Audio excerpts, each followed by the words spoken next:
Hi, what's up everyone? There appears to be a lot of confusion around the rewards that are given in the Descent mode on the Division 2. Even with the infograph we were given, it's still not very clear.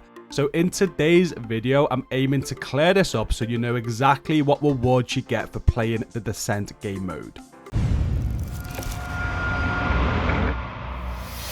Before we do get going with today's video, if you do enjoy it, please remember to like and share to support it and subscribe for more content. I'd really appreciate it. We're going to start with the patches that are available from the Descent game mode. I believe there are 5 in total. You see, I've got 3 of them here. So these are some rewards that players want. The first one here, Broken Wings Nemesis, is awarded for defeating the Nemesis at the highest loop in Descent. Now, to do this, you just basically got to play Descent and keep on picking all the hardest rooms so it delays the Nemesis from spawning. If you go easy, you get more of a Nemesis percentage. The harder you go with the rooms, you get less of a percentage, which takes it longer to get the Nemesis encounter. And I believe you've got to make it spawn in on loop 10 or after loop 10 to get this patch. So as long as you're playing Descent and you're picking all the hardest rooms every single time, you'll get this patch once you defeat the Nemesis. You won't get it if you choose all the early rooms and get it before loop 10 though. The other patches are tied to the loops you reach. So you get a patch for completing loop 10, you get a patch for completing loop 20, and I've not gone further than 25, but I believe the other patches are for 30 and for 40. That's the maximum reward after loop 40. I believe all that information about the patches to be correct, but if I am wrong with any of that, please do comment down below in the comments and let us know. I'd appreciate it. Another reward that you get for playing Descent is the weekly project. If you head to your projects, you'll find this weekly Descent project, and it just requires you to defeat the Nemesis. Once you've done that, the project will be complete. You'll get some XP, proficiency caches, crafting materials, exotic caches, reconstructed caches, and collectibles.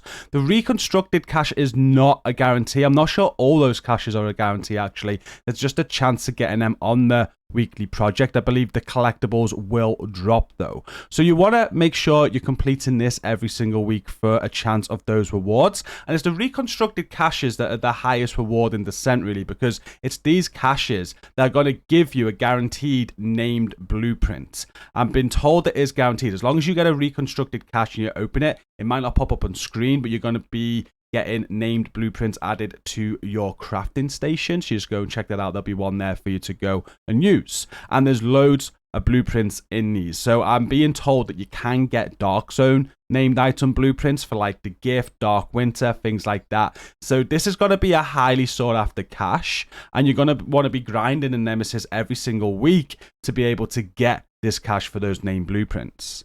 None of what we spoke of so far is a confusing part about the rewards. I'm sure a lot of you know all that. And I think the confusion comes in with the rewards that you get just for playing the mode. Because as well as the weekly project and the patches, you're going to get rewarded items from just playing the mode and going up loops and going as far as you can. And this is where the confusion is. Now, they did release this infograph here of what rewards you get by playing the Descent game mode. You can see the rewards are based on the maximum Descent loops that are reached. And it says 1 to 29 level, field proficiency cache containing standard, specialized, and superior quality items. Crafting material cache containing crafting materials of all sorts. That's at 11 to 29 level. Weapon crafting cache, 11 to 29 gear crafting cache. 11 to 39 recalibration crafting cache. 30 to 40 level crafting material cache, and then 11 to 40 level you get an exotic cache excluding raid exotics. And there's a new simulation cache at levels 30 to 39. You get the simulation cache containing superior and high-end quality items, and a 40 level simulation cache containing high-end quality items with 15% chance of dropping gear sets and named gear and weapons. Now, although this gives you the information about the rewards while playing, even I am still confused by this. Like, at what level do you get these rewards? Well, lucky enough, I was speaking to Hutchler, so shout out to Hutch, and he explained that this has been data mined and they know exactly what rewards you get and when. I'm going to show you the exact same table that Hutch sent to me, so whoever created this, thank you. Great piece of information, and you can screenshot this if you want to. Now, you can see right at the top here, if you defeat the Nemesis, you are guaranteed an exotic cache. Every single time you defeat the Nemesis, 100%, you're going to get an exotic cache. And you've got a 12% chance of getting a reconstructed cache. So just to make this clear, this is every single time you complete the Nemesis. So on top of that weekly project you can do to get a chance of that reconstructed cache, you are also going to be able to just keep on farming the Nemesis, keep on playing Descent, get to the Nemesis, defeat it, exit, go again. Every single time you do that, you're going to be rewarded with an exotic cache and a 12% chance of a reconstructed cache that is going to hold one of those named blueprints that we're all after. So that's probably the best way to go about that if that's just what you want. It's just farm those Nemesis daily. It doesn't matter if you completed the project, you just keep on doing this over and over again. Now the other rewards, as you can see further down the table here, you get some more rewards based on what loops that you complete. If you complete loop 4, it's either reach or complete. I think it's complete. So if you complete loop 4, you're going to get a 100% chance of getting a simulation cache. If you complete loop 7, there's a 100% chance of getting a crafting cache.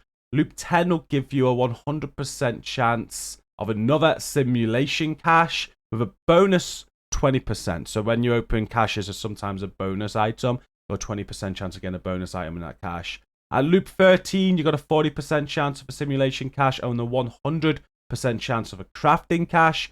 You can make it all the way to loop 16. There's a 100% chance for simulation with a 60% bonus. At loop 19, you've got a simulation cache guaranteed and a 25% chance of another exotic cache.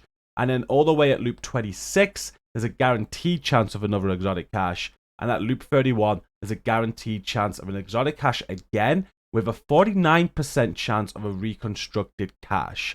Now, apparently this has been data mined, so this is exactly how it works. I'm not sure there's any more rewards after 31, though. I imagine if there was, it would have shown that. Obviously, you've got that patch if you can get all the way to loop 40. And that is every reward that is tied to the new Descent mode on the Division 2. And as you can see, the best way to go about reconstructed caches, if that is what you want to get the named blueprints, is just to play the Descent mode, get up to the Nemesis, defeat it, and then back out and go again. You can keep on doing this time and time again. You're guaranteed an exotic cache and a 12% chance of those reconstructed caches for the named blueprints. I hope this video has been helpful. It's cleared that up a little bit. It certainly did for me. If it has been, please do remember to hit like and share to support the video and subscribe for more content. Until next time, thank you for watching this one. Stay safe and peace out.